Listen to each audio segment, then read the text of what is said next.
James Balog фотографира глечери во процес на исчезнување во најизолираните делови на планетата. Иницијативата е дел од истражувањето Екстремен мраз, проект што Балог го финансирал и водел уште од 2006 година. Идејата било да инсталира фотоапарати на глечерите во Гринленд, Исланд, Аљаска и планините Роки и да слика на тие локации на дневна светлина. Од секој апарат очекувал да добие околу 4500 фотографии годишно. Но кога ги прегледувал снимките, бил изненаден од тоа што го видел.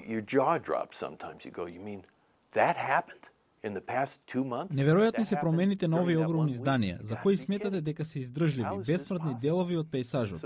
Кога ќе видите дека исчезнуваат за можни краток период, тогаш тоа навистина го менува вашето чувство за време. Фотографиите практично го документираат повлекувањето на глечерите. Видливо е како санта мраз од Гринленд паѓа во водените површини. Балог додава дека после она што го видел, тешко е да се остане скептичен кога станува збор за климатските промени.